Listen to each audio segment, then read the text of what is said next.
ಬದಲಾಗ್ತಾ ಇರುವಂತಹ ಜೀವನ ಶೈಲಿ ಮತ್ತು ಆಹಾರ ಕ್ರಮದಿಂದ ಅನೇಕ ರೀತಿಯ ಆರೋಗ್ಯ ಸಮಸ್ಯೆಗಳು ಬೆಂಬಿಡದೆ ಕಾಡ್ತಾ ಇದೆ. ಇತ್ತೀಚಿನ ದಿನಮಾನಗಳಲ್ಲಿ ಸಕ್ಕರೆ ಕಾಯಿಲೆ ಅಂದ್ರೆ ಮಧುಮೇಹ ಕಾಯಿಲೆ ಹೆಚ್ಚಾಗಿ ಕಾಣಿಸತೊಡಗಿದೆ. ಹಿಂದೆಲ್ಲ ವಯೋಸಹಜ ಕಾಯಿಲೆಯಾಗಿತ್ತು, ಜೊತೆಗೆ ಶ್ರೀಮಂತರ ಕಾಯಿಲೆ ಅಂತಾನೆ ಹೇಳಲಾಗ್ತಾ ಇತ್ತು. ಇತ್ತೀಚಿನ ದಿನಗಳಲ್ಲಿ ಸಣ್ಣ ಪುಟ್ಟ ವಯಸ್ಸಿನಲ್ಲೂ ಕೂಡ ಈ ಡಯಾಬಿಟಿಸ್ ಕಾಣಿಸ್ತಾ ಇದೆ. ಹಾಗಾದ್ರೆ ಈ ಮಧುಮೇಹ ಅಂತ ಅಂದ್ರೆ ಏನು? ಯಾವ ಕಾರಣಕ್ಕಾಗಿ ಮಧುಮೇಹ ಬರುತ್ತೆ? ಮಧುಮೇಹದಲ್ಲಿ ಎಷ್ಟು ವಿಧಗಳಿದೆ? ಮಧುಮೇಹ ಒಂದು ಬಾರಿ ಕಾಣಿಸಿಕೊಂಡ ನಂತರದಲ್ಲಿ ಆಹಾರ ಕ್ರಮ ಹೇಗಿರಬೇಕು? ಪಥ್ಯ ಏನಾದರೂ ಇರಬೇಕಾಗುತ್ತಾ? ಹೋಮಿಯೋಪತಿನಲ್ಲಿ ಇದಕ್ಕೆ ಯಾವ ರೀತಿ ಚಿಕಿತ್ಸೆ ಇದೆ? ಜೊತೆಗೆ ಲೈಫ್ ಸ್ಟೈಲ್ ಯಾವ ರೀತಿ ಇರಬೇಕು? ಯಾವ ರೀತಿ ಮಾಡಿಫಿಕೇಶನ್ ಮಾಡಿಕೊಡ್ಬೇಕು? ಇದೆಲ್ಲದರ ಬಗ್ಗೆ ಮಾಹಿತಿಯನ್ನು ಕೊಡೋದಕ್ಕೆ ಹೋಮಿಯೋಕೇರ್ ಇಂಟರ್ನ್ಯಾಷನಲ್ನ ವೈದ್ಯರಾಗಿರ್ತಕ್ಕಂಥ ಡಾಕ್ಟರ್ ಲೀನಾ ಅವರು ನಮ್ಮ ಮುಂದೆಗಿದ್ದಾರೆ. ಬನ್ನಿ ಅವ್ರನ್ನ ಕಾರ್ಯಕ್ರಮಕ್ಕೆ ವೆಲ್ಕಮ್ ಮಾಡೋಣ. Welcome to the show. Thank you. ಇತ್ತೀಚಿನ ದಿನಗಳಲ್ಲಿ ವೆರಿ ಹಾಟ್ ಟಾಪಿಕ್ ಅಂತ ಹೇಳ್ಬೋದು. ಇದು ಡಯಾಬಿಟೀಸ್ ಅಂದ ತಕ್ಷಣ ಎಲ್ಲರೂ ಕೂಡ ಅಲರ್ಟ್ ಆಗ್ತಾರೆ. ಯಾಕಂದ್ರೆ ಸಣ್ಣ ಪುಟ್ಟ ವಯಸ್ಸಿನಲ್ಲೂ ಕೂಡ ನಾವು ಇತ್ತೀಚಿನ ದಿನಗಳಲ್ಲಿ ನೋಡ್ತಾ ಇದ್ವಿ. ಹಿಂದೆಲ್ಲ ನಾವು ಕೇಳ್ಪಟ್ಟಂತೆ ಇದೆಲ್ಲ ವಯೋಸಹಜ ಕಾಯಿಲೆ ಅಥವಾ 50 ವರ್ಷ 45 ವರ್ಷದ ಮೇಲ್ಪಟ್ಟವ್ರಿಗೆ ಇದು ಬರುತ್ತೆ ಅಂತ ಹೇಳ್ತಾ ಇದ್ವಿ. ಇತ್ತೀಚಿನ ದಿನಗಳಲ್ಲಿ 25 ವರ್ಷ ಆದ್ರೆ ಸಾಕು ಒಂದ್ಸಲ ಡಯಾಬಿಟಿಸ್ ಚೆಕ್ ಮಾಡಿ ಅನ್ನೋ ಹಾಗಾಗಿದೆ. ಅಷ್ಟರ ಮಟ್ಟಿಗೆ ದೊಡ್ಡ ಹೆಮ್ಮರವಾಗಿ ಬೆಳೆದು ನಿಂತಿದೆ. ಸೊ ಮೊದಲಿಗೆ ಡಯಾಬಿಟಿಸ್ ಅಂತ ಅಂದ್ರೆ ಏನು? ಇಷ್ಟು ಬಹುದೊಡ್ಡ ಹೆಮ್ಮರವಾಗಿ ಬೆಳೀತಾ ಇರೋದಕ್ಕೆ ಕಾರಣಗಳೇನು? ಡಯಾಬಿಟೀಸ್ ಅಥವಾ ಸಕ್ಕರೆ ಕಾಯಿಲೆ ಅಂತ ನಾವೇನು ಕರಿತೀವಿ, ಇದು ಒಂದು ಎಂಡೋಕ್ರೈನಾಲಜಿಕಲ್ ಡಿಸಾರ್ಡರ್ ಅಥವಾ ಡಿಸೀಸ್ ಅಂತ ಹೇಳ್ಬೋದು. ಸೊ ಎಂಡೋಕ್ರೈನಾಲಜಿಕಲ್ ಡಿಸಾರ್ಡರ್ ಅಂದರೆ ನಿಮ್ಮ ದೇಹದಲ್ಲಿ ಕೆಲವು ಹಾರ್ಮೋನ್ಸು ಇಂತಿಷ್ಟೇ ಪ್ರಮಾಣದಲ್ಲಿ ರಿಲೀಸ್ ಆಗಬೇಕು ಅಥವಾ ಸೆಕ್ರೀಟ್ ಆಗಬೇಕು ಅಂತ ಒಂದು ನಾರ್ಮಲ್ ಬಯೋಲಾಜಿಕಲ್ ರೆಫರೆನ್ಸ್ ರೇಂಜ್ ಅಂತ ಇರುತ್ತೆ. ಸೊ ಯಾವಾಗ ಈ ಹಾರ್ಮೋನ್ಗಳು ಹೈಪರ್ ಸೆಕ್ರೀಟ್ ಆಗೋದು ಅಥವಾ ಹೈಪೋ ಸೆಕ್ರೀಟ್ ಆಗೋದು ಅಂದರೆ ಜಾಸ್ತಿಯಾಗಿ ಸೆಕ್ರೀಟ್ ಆಗೋದು, ನಾರ್ಮಲ್ ರೆಫರೆನ್ಸ್ ರೇಂಜ್ಗಿಂತನೂ ಜಾಸ್ತಿ ಸೆಕ್ರೀಟ್ ಆಗೋದು, ಅಥವಾ ಆ ರೇಂಜ್ಗಿಂತನೂ ಕಡಿಮೆ ಸೆಕ್ರೀಟ್ ಆದಾಗ ನಿಮ್ಮ ದೇಹದಲ್ಲಿ ಕೆಲವು ಎಂಡೋಕ್ರೈನಾಲಜಿಕಲ್ ಡಿಸಾರ್ಡರ್ಸ್ ಅನ್ನೋ ಒಂದು ಕಾಯಿಲೆ ಬರುತ್ತೆ. ಅಂದರೆ ಡ್ಯೂ ಟು ಹಾರ್ಮೋನಲ್ ಇಂಬ್ಯಾಲೆನ್ಸ್ ಆಗುವಂತಹ ಕಾಯಿಲೆಗಳಿಗೆ. ಅಂಥ ನಿಟ್ಟಿನಲ್ಲಿ ಡಯಾಬಿಟೀಸ್ ಕೂಡ ಈ ಒಂದು ಇನ್ಸುಲಿನ್ ಹಾರ್ಮೋನಿನ ಸೆಕ್ರೀಷನ್ಸ್ ಕರೆಕ್ಟಾಗಿ ಆಗಲಿಲ್ಲ ಅಂದಾಗ ನಿಮ್ಮ ದೇಹದಲ್ಲಿ ಆಗುವಂತಹ ಕೆಲವು ಸಿಂಪ್ಟಮ್ಸ್ಗಳ ಆಧಾರದ ಮೇಲೆ ಬರುವಂತಹ ಕಾಯಿಲೆ ಇದು ಡಯಾಬಿಟೀಸ್ ಮೆಲೈಟಸ್ ಅಂತ ಹೇಳ್ತೀವಿ. ಸೊ ಯೂಶಲ್ ಆಗಿ ಈಗ ನಮ್ಮ ದೇಹದಲ್ಲಿ ಪ್ಯಾನ್ಕ್ರಿಯಾಸ್ ಅಂತ ಒಂದು ಅಬ್ಡಾಮಿನಲ್ ಆರ್ಗನ್ಸ್ನಲ್ಲಿ ಹಲವಾರು ಆರ್ಗನ್ಸ್ ಇರುತ್ತೆ. ಅದರಲ್ಲಿ ಪ್ಯಾನ್ಕ್ರಿಯಾಸ್ ಅನ್ನೋ ಒಂದು that is one of the endocrinal glands. So ಈ ಪ್ಯಾನ್ಕ್ರಿಯಾಸ್ನಲ್ಲಿರುವಂತಹ ಸೆಲ್ಸ್, ಎಸ್ಪೆಷಲಿ ಬೀಟಾ ಸೆಲ್ಸ್, ಈ ಸೆಲ್ಸು ಇನ್ಸುಲಿನ್ ಹಾರ್ಮೋನ್ ಸೆಕ್ರೀಟ್ ಮಾಡ್ತಾ ಇರುತ್ತೆ. ಸೊ ಆಬ್ವಿಯಸ್ಲಿ ಈಗ ನಿಮ್ಮ ಎವ್ರಿ ಡೇ ನಿಮ್ಮ ರೆಸ್ಪಿರೇಟರಿ ರೇಟ್ ಹೇಗಿರಬೇಕು, ಪರ್ ಮಿನಿಟ್ ನಾವು ಕ್ಯಾಲ್ಕುಲೇಟ್ ಮಾಡ್ತೀವಿ. ನಿಮ್ಮ ರೆಸ್ಪಿರೇಟರಿ ರೇಟು, ನಿಮ್ಮ ಹಾರ್ಟ್ ರೇಟು, ಹೃದಯ ಬಡಿತ ಮತ್ತು ನೀವು ಉಸಿರಾಡುವಂತಹ ಒಂದು ರೇಟ್, ನಾರ್ಮಲ್ ರೇಟ್ ಇರುತ್ತೆ. ಈಗ ಹಾರ್ಟ್ ರೇಟ್ ಅಂದರೆ 72 to 80, ಕೆಲವರಲ್ಲಿ 72, ಎವ್ರಿ ಡೇ 72ನೇ ಇರುತ್ತೆ. ಒಂದು 2-3 ಯೂನಿಟ್ಸ್ ಜಾಸ್ತಿ ಕಡಿಮೆ ಆಗ್ಬೋದು. ಅದೇ ಥರನೇ ಕೆಲವ್ರಿಗೆ 80 ಇರುತ್ತೆ, that is normal for them. So ಹಾಗೇ ಇನ್ಸುಲಿನ್ ಪ್ರಮಾಣ ನಿಮ್ಮ ದೇಹದಲ್ಲಿ ಕರೆಕ್ಟಾಗಿ ಆಗ್ತಾ ಇದ್ದರೆ ಏನೂ ತೊಂದರೆ ಆಗಲ್ಲ. ಯಾವಾಗ ನಿಮ್ಮ ದೇಹದಲ್ಲಿ ಪ್ಯಾನ್ಕ್ರಿಯಾಸ್ನಲ್ಲಿರುವಂತಹ ಬೀಟಾ ಸೆಲ್ಸು ಇನ್ಸುಲಿನ್ ಹಾರ್ಮೋನಿನ ಸೆಕ್ರೀಷನ್ಸ್ ಕಡಿಮೆ ಆದಾಗ ನಿಮ್ಮ ರಕ್ತದಲ್ಲಿ ಮತ್ತು ಮೂತ್ರದಲ್ಲಿ ಸಕ್ಕರೆ ಅಂಶ ಜಾಸ್ತಿ ಆದಾಗ ಬರುವಂತಹ ಕಾಯಿಲೆಗೆ ಸಕ್ಕರೆ ಕಾಯಿಲೆ ಅಥವಾ ಡಯಾಬಿಟಿಸ್ ಮೆಲೈಟಸ್, ಮಧುಮೇಹ ಅಂತ ಕರಿತೀವಿ. ಸೊ ಇದನ್ನು ಯೂಶಲ್ ಆಗಿ ಫಾಸ್ಟಿಂಗ್ ಬ್ಲಡ್ ಶುಗರ್ ಲೆವೆಲ್ಸು ಒಬ್ಬ ವ್ಯಕ್ತಿಯಲ್ಲಿ 70 to 110. ಈಗ ಇತ್ತೀಚೆಗಿರೋವಂಥದ್ದು, ಹಳೆ ಕಾಲದಲ್ಲೆಲ್ಲ ಇದೆಲ್ಲ ರೇಂಜಸ್ ತುಂಬಾ ವೇರಿಯೇಷನ್ಸ್ ಆಗ್ತಿತ್ತು. ಅದೆಲ್ಲ ಹೋದರೆ ಎಲ್ಲೆಲ್ಗೋ ಹೋಗುತ್ತೆ ಟಾಪಿಕ್. ಸೊ ಹಾಗಾಗಿ 70 to 110 ಇವತ್ತಿನ ದಿನದಲ್ಲಿ fasting blood sugar range. Post prandial blood sugar 100 to 140 ಒಳಗಡೆ ಇರಬೇಕು. ಹಾಗೆಯೇ ಫಾಸ್ಟಿಂಗ್ ಯೂರಿನ್ ಶುಗರ್ ನಿಲ್ ಅಂದರೆ 0 ಇರಬೇಕು. ಟು ಸಮ್ ಎಕ್ಸ್ಟೆಂಟ್ 0.5 to 1% ಇರುತ್ತೆ ಕೆಲವು ಡಯಾಬಿಟಿಕ್ ಪೇಷಂಟ್ಸ್ನಲ್ಲಿ. ಹಾಗೂ ಪೋಸ್ಟ್ ಪ್ರ್ಯಾಂಡಿಯಲ್ ಯೂರಿನ್ ಶುಗರ್ ಲೆವೆಲ್ಸ್ ಕೂಡ ನಿಲ್ ಅಥವಾ ಏನು ಇರಬಾರ್ದು. ಆಫ್ಟರ್ ಫುಡ್ ಆಲ್ಸೋ ನಿಮ್ಮ ಮೂತ್ರದಲ್ಲಿ ಸಕ್ಕರೆ ಅಂಶ ಇರಬಾರದು, ಆಗಲೇ ನೀವು ನಾರ್ಮಲ್ ಅಂತ ಕನ್ಸಿಡರ್ ಮಾಡೋದು. ಸೊ ಯಾವಾಗ ಇದು ಮಾತನಾಡಿಸೋಣ. ಶ್ರೀಹರಿ ಕರೆ ಮಾಡಿದ್ದಾರೆ ಬೆಂಗಳೂರಿನಿಂದ. ನಮಸ್ತೆ ಶ್ರೀಹರಿ ಅವರೇ. ನಮಸ್ಕಾರ ಮೇಡಮ್. ಡಾಕ್ಟರ್ ಇದ್ರೆ ಮಾತನಾಡಿ. ಹಲೋ. Hello madam. ನಮಸ್ತೆ. ನಮಸ್ತೆ ಮೇಡಮ್. ಇದು ಶುಗರ್ ಬಂದ್ಬಿಟ್ಟು ಅಂದ್ರೆ ಡಯಾಬಿಟಿಸ್ ಸ್ಟಾರ್ಟ್ ಆಗಿ ಒಂದು 3 ವರ್ಷ ಆಯ್ತು. ಓಕೆ. ಬಟ್ ಇವಾಗ ನಿಮ್ಗೆ ನೀನು ಟೆಸ್ಟ್ ಮಾಡ್ಸಕ್ ಹೋಯ್ತು ಅಂದ್ರೆ ಮಾತ್ರೆ ಎಲ್ಲ ಸಬ್ಸ್ಕ್ರೈಬ್ ಇದು ಡಾಕ್ಟರ್ ಹೇಳಿದ್ದಾರೆ. ತಗೊಳ್ತಾ ಇದ್ದೀರಾ ಕಂಟಿನ್ಯೂಸ್ ಆಗಿ? ಹೌದು ತಗೊಳ್ತಾ ಇದೀವಿ. ಬಟ್ ಮೆಡಿಕೇಶನ್ ಅಲ್ಲೂ ಇದೀವಿ. ಜಾಸ್ತಿ ಅದು ಇದು ಮಾಡಲ್ಲ ಅಂತ, ಇವನ್ ಎಕ್ಸರ್ಸೈಸ್ ಎಲ್ಲ ಮಾಡಕ್ಕೆ ಅಂತ ಹೇಳಿದ್ದಾರೆ. ಓಕೆ. ಅದೆಲ್ಲ ನಾರ್ಮಲ್ ಎಲ್ಲ ಮಾಡ್ತಾ ಇದೀವಿ. ಈ ಒಂದು ನಮ್ಗೆ ಟೆಸ್ಟ್ ಮಾಡ್ಸಕ್ ಹೋಯ್ತು ಅಂದ್ರೆ ಬಿಫೋರ್ ಫಾಸ್ಟಿಂಗ್ ಬಂದ್ಬಿಟ್ಟು 150 ಮೇಲೆ ಇರುತ್ತೆ. ಓಕೆ. ಆಮೇಲೆ ಪೋಸ್ಟ್ ಇದು ಅಂತ ಹೇಳ್ತಾರೆ Prandial. 220 ಮೇಲೆ ಬರುತ್ತೆ.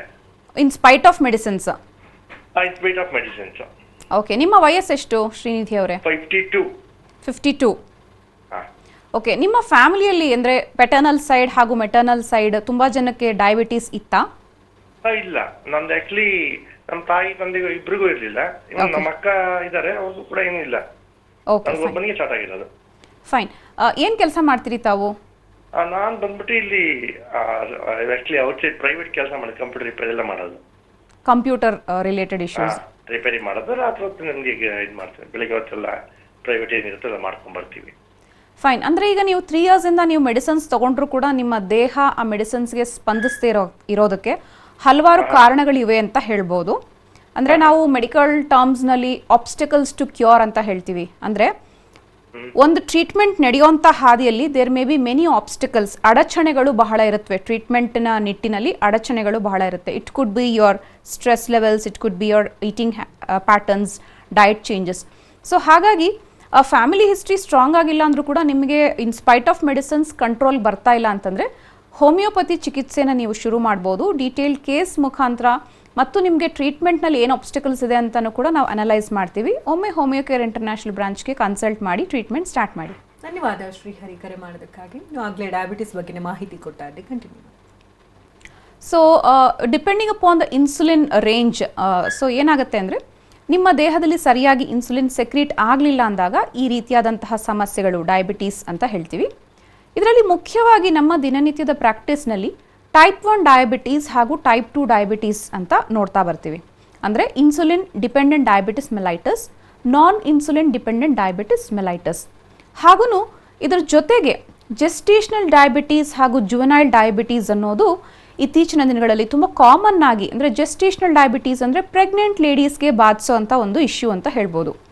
ಸೊ ಯೂಶಲ್ ಆಗಿ ಒಂದು ಲೇಡಿ ಪ್ರೆಗ್ನೆಂಟ್ ಅಂತ ಕನ್ಫರ್ಮ್ ಆಗಿದ ತಕ್ಷಣವೇ ಅವ್ರಿಗೆ ಒಂದು 6 to 7 ಬೇಸಿಕ್ ಟೆಸ್ಟ್ಗಳನ್ನ ಮಾಡಿಸ್ತೀವಿ. ಅವ್ರ ಹಿಮೋಗ್ಲೋಬಿನ್ ಎಷ್ಟಿದೆ, ಅವ್ರಿಗೆ VDRL ಅಥವಾ ಸೆಕ್ಷುಲಿ ಟ್ರಾನ್ಸ್ಮಿಟೆಡ್ ಡಿಸೀಸಸ್ ಇದೆಯಾ, HIV ಇದೆಯಾ, ಬ್ಲಡ್ ಗ್ರೂಪ್ ಎಂಥದ್ದು, ಮತ್ತು RH ಫ್ಯಾಕ್ಟರ್ ಎಂಥದ್ದು.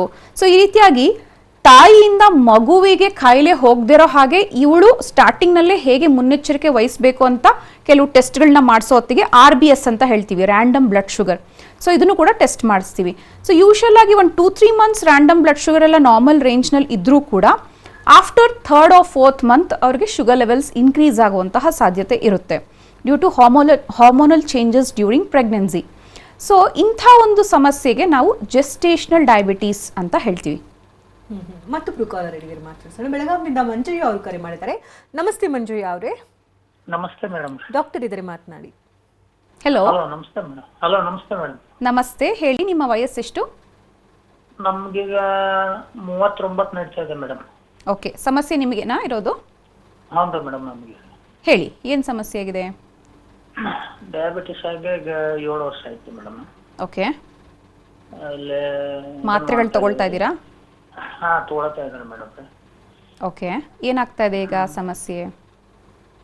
ಸಮಸ್ಯೆ ಅಂದ್ರೆ ಮೇಡಮ್ ಒಮ್ಮೊಮ್ಮೆ ಹಾಯ್ ಆಕೈತ್ರಿ ಮೇಡಮ್. ಏನು ಹೇಳಿ?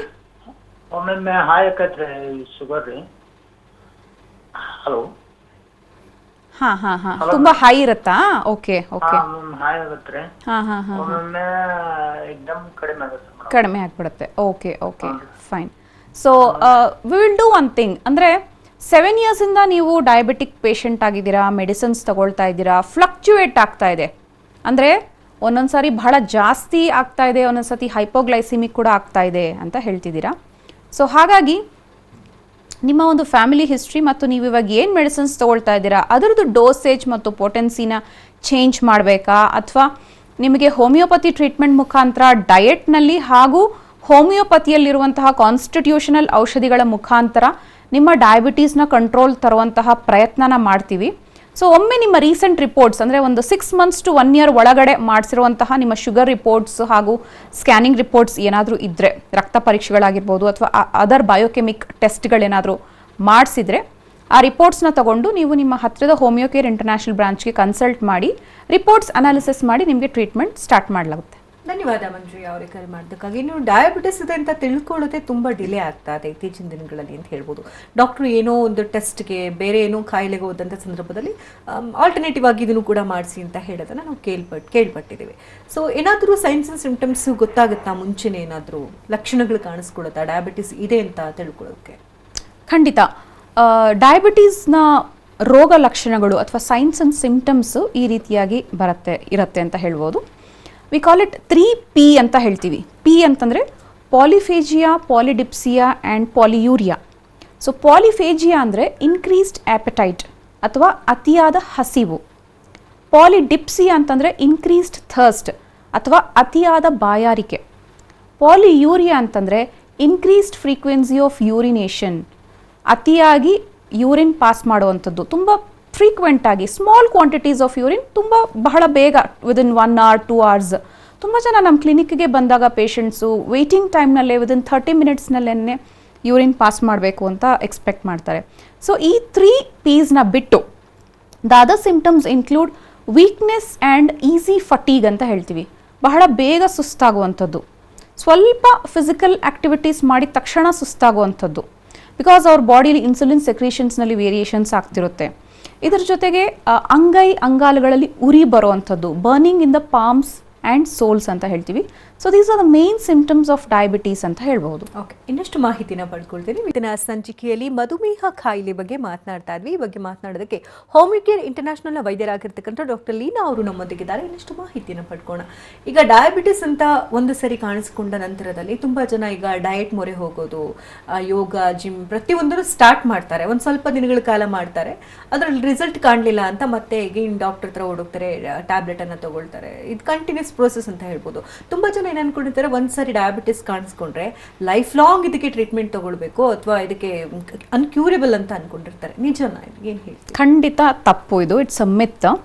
ಸೊ ನಿಮ್ಮ ಮನಸ್ಸಿಗೆ ನೀವು ಚಿಕ್ಕ ವಯಸ್ಸಿನಿಂದ ಏನು ತುಂಬಿರ್ತೀರಾ, ನಿಮ್ಮ ಬುದ್ಧಿಗೂ ಏನು ತುಂಬಿರ್ತೀರಾ, the first impression is the best impression ಅನ್ನೋ ಹಾಗೆ ನಿಮಗೆ ಯಾರೋ ಹೇಳಿರೋದು ಅಥವಾ ಇನ್ಯಾವುದೋ ಡಾಕ್ಟರ್ಗಳ ಮಾಹಿತಿಯಿಂದ ಇಲ್ಲ ನೀವು ಲೈಫ್ ಲಾಂಗ್ ತಗೊಳ್ಬೇಕು ಅಂದರೆ you become fixed with those ideas. Those fixed ideas and ಥಾಟ್ಸ್ನ ರಿಮೂವ್ ಮಾಡಬೇಕು. Definitely non insulin dependent diabetes ಮೆಲೈಟಸ್ಗೆ ಅಥವಾ ಅಡಲ್ಟ್ ಆನ್ಸೆಟ್ ಡಯಾಬಿಟೀಸ್ ಅಂತ ನಾವೇನು ಹೇಳ್ತೀವಿ, ಅಡಲ್ಟ್ಸ್ ಅಂದರೆ 25-30 yearsಗೆ ಕಾಣಿಸ್ಕೊಂಡಿರೋಂಥ ಡಯಾಬಿಟೀಸ್ನ without any surgical procedures or invasive procedures ಈ ಒಂದು ಕಾಯಿಲೆನ ಸಂಪೂರ್ಣವಾಗಿ ಗುಣ ಮಾಡ್ಬೋದು, provided you be strict on your diet, walking, exercise and your thoughts. So ಇದೆಲ್ಲವನ್ನು ಕೂಡ ನೀವು ಸಮತೋಲನದಲ್ಲಿ ಬ್ಯಾಲೆನ್ಸ್ ಮಾಡ್ಕೊತಾ ಬಂದಾಗ ಡೆಫಿನೆಟ್ ಆಗಿ ಈಗ ನಿಮ್ಮ ಬಾಡಿಗೆ ಈಗ ಹಳೆ ಕಾಲದಲ್ಲಿ ಯಾಕಿದು ವಯಸ್ಸಾದವರಲ್ಲಿ ಬರ್ತಿತ್ತು, ಈಗ there are too many things which is running in your mind. ಅದು ನಿಮಗೆ ಸ್ಟ್ರೆಸ್ನ ಕ್ರಿಯೇಟ್ ಮಾಡ್ತಾ ಇದೆ. ಆ ಸ್ಟ್ರೆಸ್ ಆದಾಗ ನಿಮ್ಮ ಬಾಡಿಯಲ್ಲೇ ರಿಲೀಸ್ ಆಗಬೇಕಾಗಿರುವಂತಹ hormones which act as medicines ಅವುಗಳು ಕರೆಕ್ಟಾಗಿ ರಿಲೀಸ್ ಆಗ್ತಾ ಇಲ್ಲ. ಬಯಾಲಜಿಕಲ್ ಕ್ಲಾಕ್ ವೇರಿಯೇಷನ್ಸ್ ಆಗುವಂಥದ್ದು, ನೈಟ್ ಡ್ಯೂಟಿ ಮಾಡ್ತಾರೆ, ಒಂದು ವಾರ ನೈಟ್ ಡ್ಯೂಟಿ, ಒಂದು ವಾರ ಡೇ ಡ್ಯೂಟಿ, ಒಂದು ವಾರ ಜನರಲ್ ಶಿಫ್ಟ್, ಈ ಥರ ತುಂಬ ವೇರಿಯೇಷನ್ಸ್ ಆಗ್ತಾ ಇರುತ್ತೆ ನಿಮ್ಮ ಮೈಂಡ್ನಲ್ಲಿ. ಸೊ ನೀವು ಹೇಳ್ಬೋದು we are adjusted with that ಅಂತ, ಬಟ್ ಅದಕ್ಕೆ ನೇಚರ್ ಜೊತೆ ಹೋಗುವಂತಹ ದೇಹನ ನೀವು ನೈಟ್ ಇವಾಗ ಲೈಟ್ಗಳಿರುತ್ತೆ, ಮುಂಚೆ ಲೈಟ್ಗಳಿರ್ತಿರ್ಲಿಲ್ಲ, ನೇಚರ್ ಜೊತೆಗೆ ಹೋಗ್ತಾ ಇತ್ತು ಮನುಷ್ಯನ ಜೀವನ. ಬಟ್ ಈಗ ಮಿಡ್ ನೈಟ್ನಲ್ಲೂ ಕೆಲಸ ಮಾಡ್ತಾರೆ, over the whole night they will work. So in your body there is biological clock variations happening. So ಅದು ನಿಮಗೆ ಗೊತ್ತಿಲ್ಲದಿರಂಗೆ ಅಲ್ಲಿ ನೆಗೆಟಿವ್ ಹಾರ್ಮೋನ್ಸ್ ಅಥವಾ ಈ ಹಾರ್ಮೋನಿನ ಪ್ರಮಾಣ ಕರೆಕ್ಟಾಗಿ ರಿಲೀಸ್ ಆಗದೆ ಇರೋಂಥದ್ದು ಇದು ರಿಸರ್ಚ್ನಲ್ಲಿ ಇನ್ನೂ ನಡೀತಾ ಇದೆ. ಬಟ್ ಜನಕ್ಕೆ ಗೊತ್ತು ಇದು ಯಾಕೆ ಬರ್ತಾ ಇದೆ, ಇದನ್ನು ಹೇಗೆ ತಡೆಗಟ್ಟೋದು ಅನ್ನೋದು ಗೊತ್ತು. But somehow they are stuck in the situation and they are not able to come out of that ಅಂತ ಹೇಳ್ಬೋದು. ಈ ಕಡೆಯಿಂದ ಕೇಳ್ತಾರೆ, ನಮ್ಮ ಹತ್ರ ಕೌನ್ಸಿಲಿಂಗ್ ತಗೊಂಡಿರ್ತಾರೆ, ಅದನ್ನ ಫಾಲೋ ಮಾಡಬೇಕು ಅಂತಲೂ ಅನ್ಕೊಂಡು ಹೋಗ್ತಾರೆ, ಆದರೆ ಅದನ್ನ ಫಾಲೋ ಮಾಡೋಕೆ ಆಗ್ತಾ ಇರಲ್ಲ. When they come for the follow up they keep telling, ಅಂದರೆ ಮೇಡಮ್ ಆಗೋದಿಲ್ಲ ಹಿಂಗೆ ಹಾಗೆ ಅಂತ they keep giving reasons for not following the orders ಅಂತ ಹೇಳ್ಬೋದು. ಸೊ ಹಾಗಾಗಿ ಡೆಫಿನೆಟ್ ಆಗಿ ನಿಮಗೆ 30 ವರ್ಷದ ನಂತರ ಬಂದಿರುವಂತಹ ಎಸ್ಪೆಷಲಿ ಫ್ಯಾಮಿಲಿಯಲ್ಲಿ ಸ್ಟ್ರಾಂಗ್ ಹಿಸ್ಟ್ರಿ ಡಯಾಬಿಟೀಸ್ ಇಲ್ಲದೇ ಇರೋರು ಇದ್ದಾಗ, ನಿಮ್ಗೊಬ್ಬರಿಗೆ ಬಂದಿದೆ ಅಂದಾಗ ನೀವು ಕೆಲವು ಚೇಂಜಸ್ ಮಾಡಿಕೊಂಡ್ರೆ ಡೆಫಿನೆಟ್ ಆಗಿ ನಿಮ್ಮ ಡಯಾಬಿಟೀಸ್ನ ಕಂಟ್ರೋಲ್ ತಂದ್ಕೋಬಹುದು. ಇನ್ನು ಕಾಂಪ್ಲಿಕೇಶನ್ಸ್ ಏನೇನು ಹೆಚ್ಚಾಗಿ ಕಾಣ್ತೀವಿ ಇದರಲ್ಲಿ? ಡಯಾಬಿಟೀಸ್ನ ನೀವು ನೆಗ್ಲೆಕ್ಟ್ ಮಾಡಿದಾಗ ಇಟ್ ಕ್ಯಾನ್ ಬಿಕಮ್ ಫೇಟಲ್ ಅಂತಾನೆ ಹೇಳ್ಬೋದು. ಮಲ್ಟಿ ಆರ್ಗನ್ ಫೇಲ್ಯೂರ್ ಆಗುವಂಥ ಚಾನ್ಸಸ್ ಈ ಡಯಾಬಿಟೀಸ್ನಲ್ಲಿ ಇದೆ. ಸೊ ಹಾಗಾಗಿ the main complications or the main organs which will get affected by this diabetes ಅಂತಂದ್ರೆ ಡಯಾಬಿಟಿಕ್ ರೆಟಿನೋಪತಿ ಅಂತ ಹೇಳ್ತೀವಿ. ಯೂಶಲ್ ಆಗಿ ರೆಟಿನಾ ಅನ್ನೋದು ಕಣ್ಗಳಲ್ಲಿ ಹಲವು ಸ್ಟ್ರಕ್ಚರ್ಸ್ ಇರುತ್ತೆ, ಲೈಕ್ ಕಾರ್ನಿಯಾ, ರೆಟಿನಾ ಅಂತೆಲ್ಲ ಹೇಳಿ. ರೆಟಿನಾಗಳು ಡ್ಯಾಮೇಜ್ ಆಗ್ತಾ ಬಂದಾಗ ನಿಮ್ಮ ವಿಷನ್ ಬ್ಲರ್ ಆಗ್ತಾ ಹೋಗುತ್ತೆ. It is not cataract, but we call it retinopathy. So this is one of the complications of diabetes. And diabetic nephropathy ಅಂತ ಹೇಳ್ತೀವಿ. ಅಂದರೆ due to uncontrolled sugar levels ನಿಮ್ಮ ನೆಫ್ರಾನ್ಸ್ ಅಥವಾ ಕಿಡ್ನಿ ಸೆಲ್ಸ್ ಅಂತ ಹೇಳ್ತೀವಿ. So ಈ ನೆಫ್ರಾನ್ಸ್ ಡ್ಯಾಮೇಜ್ ಆಗ್ತಾ ಬರುತ್ತೆ. ಸೊ ನಿಮ್ಮ ಕಿಡ್ನಿ ಹಾಳಾಗ್ತಾ ಹೋಗುತ್ತೆ. So we call it diabetic nephropathy. ಮತ್ತು ಡಯಾಬಿಟಿಕ್ ನ್ಯೂರೋಪತಿ. ನ್ಯೂರೋಪತಿ ಅಂತಂದರೆ ನಿಮ್ಮ ನರ್ವಸ್ ಸಿಸ್ಟಮ್ ವೀಕ್ ಆಗ್ತಾ ಹೋಗುವಂಥದ್ದು. The central nervous system and the peripheral nervous system will start becoming weak. And ಇದರಿಂದ ಡಯಾಬಿಟೀಸ್ನಲ್ಲಿ ಪುರುಷರಲ್ಲಿ ಕಾಣಿಸ್ಕೊಳ್ಳುವಂತಹ ಡಯಾಬಿಟೀಸ್ನಲ್ಲಿ ಡಯಾಬಿಟಿಕ್ ನ್ಯೂರೋಪತಿ ಆದಾಗ ಲೈಂಗಿಕ ಸಮಸ್ಯೆಗಳು ಅಥವಾ ಎರೆಕ್ಟೈಲ್ ಡಿಸ್ಫಂಕ್ಷನ್, ಇಂಪೋಟೆನ್ಸಿ ಈ ಥರದ ಸಮಸ್ಯೆಗಳು ಕೂಡ ಕೆಲವು ಪೇಷಂಟ್ಸ್ನ ಬಾಧಿಸ್ತಾ ಬರುತ್ತೆ. ಸೊ ಯೂಶಲ್ ಆಗಿ ನ್ಯೂಲಿ ವೆಡ್ ಕಪಲ್ ಅಥವಾ ಹೊಸದಾಗಿ ಮದುವೆಯಾದಂತಹ ದಂಪತಿಗಳಲ್ಲಿ ಆ್ಯಂಡ್ ಡಯಾಬಿಟಿಕ್ ಇರೋ ಅಂಥವರಲ್ಲಿ ಪುರುಷರಲ್ಲಿ ಡಯಾಬಿಟಿಕ್ ನ್ಯೂರೋಪತಿ ಆದಾಗ ಸೆಕ್ಷುವಲ್ ಆಕ್ಟಿವಿಟಿ ಮಾಡುವಂಥ ಒಂದು ಕೆಲಸನೂ ಕಡಿಮೆ ಆಗ್ತಾ ಹೋಗುತ್ತೆ, ಅಥವಾ they are not able to perform ಅಂತ ಕೂಡ ಹೇಳ್ಬೋದು. So this we call it diabetic neuropathy. ಮತ್ತು ಸೆಲ್ಯುಲೈಟಿಸ್ ಆ್ಯಂಡ್ ಗ್ಯಾಂಗ್ರೀನ್ ಅಂತ ಕೂಡ ಹೇಳ್ತೀವಿ. ಸೊ ಗ್ಯಾಂಗ್ರೀನ್ ಅನ್ನುವಂಥದ್ದು ಒಂದು ಮೆಡಿಕಲ್ ಇಶ್ಯೂ. ಕಾಲ್ನಲ್ಲಿ ಆಗುವಂತಹ ಇನ್ಫೆಕ್ಷನ್ ಪಿಗ್ಮೆಂಟೇಷನ್ ಆಗಿ ಟರ್ನ್ ಆಗುವಂಥದ್ದು, the legs will become brownish or blackish pigmentation ಆಗುವಂಥದ್ದು.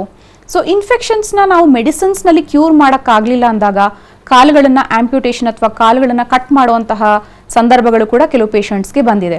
ಸೊ ಹಾಗಾಗಿ these are the main complications of diabetes ಅಂತ ಹೇಳ್ಬೋದು. ಇನ್ನು ತುಂಬ ಜನರಿಗೆ ಈಗ ಇನ್ಸುಲಿನ್ಗೆ ಮೊರೆ ಹೋಗಿರ್ತಾರೆ. ತುಂಬ ಜನ ಹೇಳ್ತಿರ್ತಾರೆ ನಾವು ಕಂಪ್ಲೀಟ್ ಆಗಿ ಡಯಟ್ ಮಾಡ್ತಾ ಇದ್ದೀವಿ, ಆದರೂ ಕೂಡ ಕಂಟ್ರೋಲ್ಗೆ ಬರ್ತಾ ಇಲ್ಲ ಡಯಾಬಿಟಿಸ್ ಅಂತೆಲ್ಲ ಹೇಳ್ತಿರ್ತಾರೆ. ಸೊ ಇದೆಲ್ಲ ಏನು ರೀಸನ್ಸ್ಗೆ ಅಂತ ಹೇಳ್ತೀವಿ? ಈಗ ಕೆಲವು ಪೇಷಂಟ್ಸ್ಗೆ ನಾನು ಆಗಲೇ ಹೇಳಿದ್ನಲ್ಲ, ಪಾಲಿಫೇಜಿಯಾ, ಪಾಲಿಯೂರಿಯಾ, ಈ ಯಾವುದು ಸಿಂಟಮ್ಸು ಕಾಣಿಸ್ಕೊಂಡೇ ಇರೋದಿಲ್ಲ. So the patient is around 42-43 years ಅಂತ ಇಟ್ಕೊಳ್ಳಿ. ಸೊ ಅವರು ಮಾಸ್ಟರ್ ಹೆಲ್ತ್ ಚೆಕಪ್ ಮಾಡಿಸ್ಕೊಳ್ಳೋಕ್ಕೆ ಅಂತ ಹೋದಾಗ ಅಥವಾ ಅವ್ರ ಆಫೀಸ್ನಲ್ಲಿ ಏನೋ ಒಂದು ಜನರಲ್ ಚೆಕಪ್ ಅಂತ ಹೇಳಿದಾಗ ಆ ಟೈಮ್ನಲ್ಲಿ ಅವ್ರಿಗೆ ಶುಗರ್ ಜಾಸ್ತಿ ಇರುವಂಥದ್ದು ಗೊತ್ತಾಗುತ್ತೆ. So we call them asymptomatic patients. ಅಂದರೆ ಅವ್ರ ಬಾಡಿಯಲ್ಲಿ ಏನು ಹಿಂಟ್ಸ್ ಕೊಡ್ದೇನೆ, ಏನು ಎಚ್ಚರ ವಹಿಸ್ಕೊಳ್ಳುವಂತಹ ಒಂದು ಸಿಂಪ್ಟಮ್ಸ್ನ ತೋರಿಸ್ಕೊಳ್ದೇನೆ ಶುಗರ್ ಲೆವೆಲ್ಸು ಬಹಳಷ್ಟು ಜಾಸ್ತಿ ಇರುವಂತಹ ಪೇಷಂಟ್ಸ್ ಕೂಡ ನೋಡಿದ್ದೀವಿ. So it will be more than 300 or 400 fasting or post prandial. So ಆಗೇನಾಗುತ್ತೆ, ಅವ್ರಿಗೆ ಆತಂಕಕ್ಕೆ ಒಳಗಾಗ್ತಾರೆ. ಸೊ ಆವಾಗ ನಾವು ಅಷ್ಟು ಇನ್ಕ್ರೀಸ್ ಶುಗರ್ ಲೆವೆಲ್ಸ್ನ ತಕ್ಷಣಕ್ಕೆ ಕಂಟ್ರೋಲ್ ತಗೊಳ್ಳೋ ಹಾಗೆ ಇನ್ಸುಲಿನ್ ಕೊಡುವಂತಹ ಒಂದು ನೆಸೆಸಿಟಿ ಕೂಡ ಬರಬಹುದು. ತದನಂತರ ಮೆಡಿಸಿನ್ಸ್ನಲ್ಲೇನೆ ಅದನ್ನು ಕಂಟ್ರೋಲ್ ಮಾಡುವಂತಹ ಚಿಕಿತ್ಸೆ ಕೂಡ ಇದೆ ಅಂತ ಹೇಳ್ಬೋದು. ಓಕೆ ಡಾಕ್ಟರ್, ಕಾರ್ಯಕ್ರಮಕ್ಕೆ ಆಗಮಿಸಿ ಹಲವು ಮಾಹಿತಿನ ತಿಳಿಸಿದ್ದಕ್ಕಾಗಿ ಧನ್ಯವಾದಗಳು. ವೆಲ್ಕಮ್. ವೀಕ್ಷಕರೇ, ಡಾಕ್ಟರ್ ಲೀನಾ ಅವ್ರನ್ನ ಭೇಟಿ ಮಾಡಬೇಕಂದ್ರೆ ಅಡ್ರೆಸ್ ಪ್ಲೇಟ್ ಈ ರೀತಿ ನೋಟ್ ಮಾಡ್ತೀವಿ. ಹೋಮಿಯೋಕೇರ್ ಇಂಟರ್ನ್ಯಾಷನಲ್ ಪ್ರೈವೇಟ್ ಲಿಮಿಟೆಡ್ ಬೆಂಗಳೂರಿನ ಶಾಖೆಗಳು ಜಯನಗರ, ಮಲ್ಲೇಶ್ವರಂ, ಇಂದಿರಾನಗರ ಮತ್ತು HSR ಲೇಔಟ್ನಲ್ಲಿದೆ. ಇತರೆ ಶಾಖೆಗಳು ದಾವಣಗೆರೆ, ಬೆಳಗಾವಿ, ಹುಬ್ಬಳ್ಳಿ, ಶಿವಮೊಗ್ಗ, ತುಮಕೂರು, ವಿಜಯಪುರ, ಬೀದರ್, ಹಾಸನ, ಮೈಸೂರು, ಮಂಗಳೂರು, ಕಲಬುರಗಿ ಮತ್ತು ಬಳ್ಳಾರಿನಲ್ಲಿದೆ. ದೂರವಾಣಿ ಸಂಖ್ಯೆ ಈ ರೀತಿದೆ: 9550001133 ಮತ್ತೊಂದು ಸಂಖ್ಯೆ 1800100812.